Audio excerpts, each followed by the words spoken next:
আলহামদুলিল্লাহ, রংপুর ৪ কাউনি পীরগাছ আসনে জনতার ভোটে শাপলাপল্লী মার্কা বিজয়ী হয়েছে।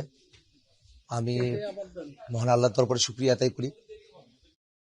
কাউনি পীরগাছার সাধারণ জনগণ, যারা ভোটাররা আমাদেরকে ভোট দিয়েছেন, যারা নানাভাবে আমাদেরকে সহযোগিতা করেছেন, তাদের প্রতি কৃতজ্ঞতা জানাই।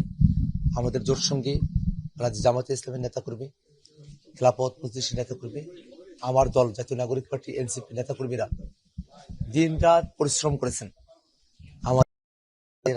আমাদের নারীরা তারা দিন রাত পরিশ্রম করেছেন।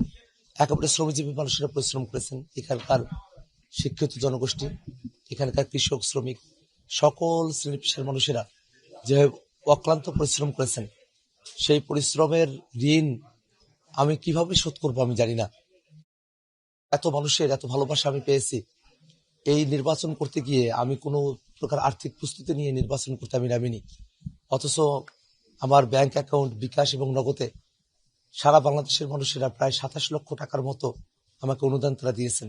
এবং কাউনি পীরগাছার যারা জনগণ আছেন, বিভিন্ন সময় ৫০০০ কিংবা ১,৫০০ বা ১০ টাকা, ১ লাখ, এরকম নানা অঙ্কের তারা যে আমাকে অর্থটা দিয়েছেন, তার পরিমাণে প্রায় ৩.৫ লক্ষ টাকার উপরে। এই যে এত মানুষের ভালোবাসা, এত মানুষ তারা আজকে রোজা থেকে ভোট দিয়েছেন, এত মানুষ তারা পরিশ্রম করেছেন, যারা আহত হয়েছেন, যাদেরকে আজকে যারা আহত হয়েছেন, রক্তাক্ত হয়েছেন, এই প্রত্যেকটা মানুষ যারা দিন রাত খেটে খুঁটে পরিশ্রম করেছেন, সেই মানুষেরা যারা একেবারে মুরব্বী, একেবারে শিশু, তারা সকলে যে পরিশ্রমটা করেছেন, আমার আসলে উচিত এই প্রত্যেকটা মানুষের, তাদের আসলে এক একজন করে আমার এই ঋণটা পরিশোধ করা প্রয়োজন, কর্তব্য হওয়া উচিত। কিন্তু আসলে একজন একজন করে এত মানুষের ঋণ আমি শোধ করতে পারবো কিনা আমি জানি না। শুধু আমি সকলের কাছে দোয়া চাই, আল্লাহ যেন আমাকে দিয়ে এই বাংলাদেশের জন্য এবং আমার এলাকার জন্য এমন বড় বড় কাজ করার সুযোগ আমাকে দেন, যাতে করে তার মধ্য দিয়ে সকলের ঋণ একেবারে শোধ হয়ে যাওয়ার একটা ব্যবস্থা হয়।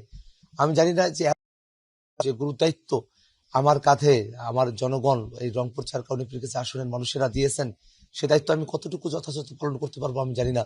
আমি সকলের কাছে দোয়া চাই যেন আমি আমার দায়িত্বটা সঠিকভাবে আমি পরিপালন করতে পারি। আমি যেসব প্রতিশ্রুতি দিয়েছি সেগুলো যেন আমি পরিপালন করতে পারি, তার থেকেও বেশি কাজ যেন আমি করতে পারি। আমার মানুষের খায় আমাকে প্রিয়পাত্র করে নিয়েছেন, আমি যেন কাজেও তাদের কাছে প্রিয়পাত্র হই। যে মানুষেরা আমাকে এতটা বিশ্বাস করেছেন, আমি দোয়া করি আল্লাহ যেন আমাকে চিরকাল সে বিশ্বাস ধরে রাখার মতো আমাকে সেই যোগ্যতা, দক্ষতা এবং সেই ধরনের পরিবেশ, সুযোগ আমাকে আল্লাহ রাব্বুল আলামিন দান করেন। আমি সকলের কাছে কৃতজ্ঞ। আমি এই আসনের কৃতজ্ঞ এবং আমরা নতুন একটা কাউনি পীরগাছা আমরা করতে চাই, নতুন একটা বাংলাদেশ আমরা করতে চাই। বিশেষত এই রংপুর ৪-এর পাশাপাশি রংপুরের যে ৬টি আসন, সেখানে ৫টি আসনে দাঁড়িপাল্লা এবং ১টি আসনে শাপলাকলি, অর্থাৎ ১১ দলীয় জোটের একটা বিজয়, এই ভূমিতে, এই শহীদের ভূমিতে এই যে বিজয়, সেই বিজয়টা আমাদেরকে একটা নতুনের বার্তা দেয়। আমরা নতুন এক বাংলাদেশের প্রত্যাশায় আছি। আল্লাহ রাব্বুল আলামিন যেন আমাদের সেই প্রত্যাশাকে কবুল করেন, এটাই প্রার্থনা। আমরা একটা জিনিস আপনাদেরকে আমি একটু অতিরিক্ত তথ্য হিসেবে বলতে চাই। এবার রংপুরের ৬টি আসনে ১১ দলীয় জোট, ১টি আসনে এবং ৫টি আসনে দাঁড়িপাল্লার বিজয়ের মধ্য দিয়ে এবারের যে নির্বাচন, জাতীয় নির্বাচন, এই নির্বাচনের মধ্য দিয়ে যেমন একেবারে আওয়ামী লীগ একেবারে নাই হয়ে গেছে, জাতীয় পার্টিও কিন্তু এবারের নির্বাচনের মধ্য দিয়ে প্রত্যাখ্যাত হয়েছে। তারা ৫ আগস্টে যেমন প্রত্যাখ্যাত হয়েছিল, আজকে ১২ই ফেব্রুয়ারি রংপুরের জাতীয় পার্টিকে প্রত্যাখ্যান করেছে, এই স্বৈরাচারের দোসরদেরকে প্রত্যাখ্যান করেছে। এটা আমাদের কাছে আর একটা বড় ধরনের বিজয়।